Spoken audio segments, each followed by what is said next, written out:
he was taken out of one of the court's offices by a large number of quite heavily decked out armed police and taken away.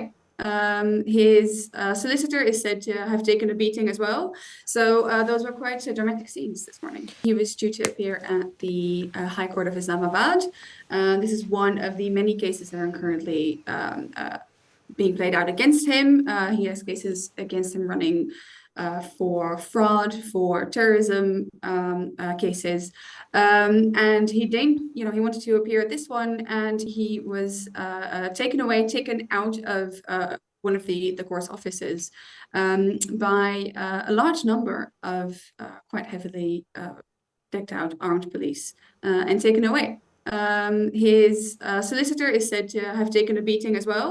So those were quite dramatic scenes this morning. And we know that Mr. Khan's supporters are being urged to, well, I think the quote is, shut down Pakistan. And certainly there have been some pretty violent protests already.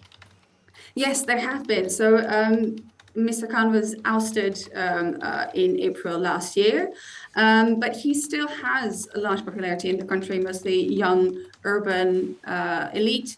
And they support him, and they actually give rise to his cause. So he's had a large campaign of rallies across Pakistan over the year, and some of those have turned violent.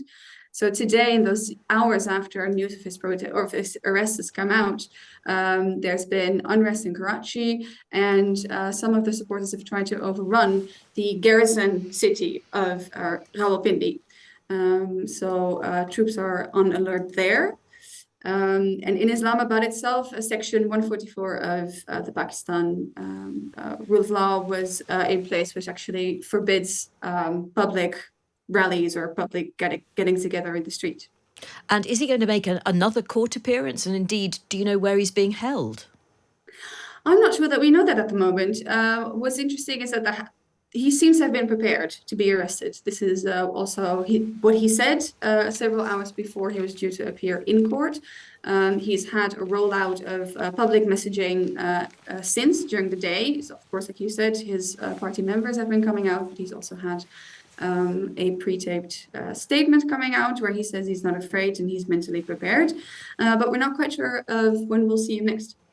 And can you just remind everybody listening about why he was ousted in the first place? Right, so he was ousted last year, April, by a parliament that was very unhappy with mostly his economic policies and the way that he's been unable to save the economy in Pakistan, which is really under duress at the moment. Several of his policies that were geared towards anti-corruption have not really held the effect that was thought he would be able to bring about. But we also know that he was at odds and increasingly at odds with the Pakistani military, who are a driving force behind much of his politics. So when he'd lost grace with them, that was actually the time where political opponents were able to vote him out with a no-confidence vote. And presumably the current Pakistani government has been responsible for everything that's happened today. Yes, well, there was a long question of what to do, I think, with Imran Khan. There was all these cases against him. It was known that he had popular support, and his demand has been for snap elections, which would not be in favor for the current government at the moment. And so it's quite to be understood that this is in favor. The situation of having him out of the public eye at the moment is in favor of them.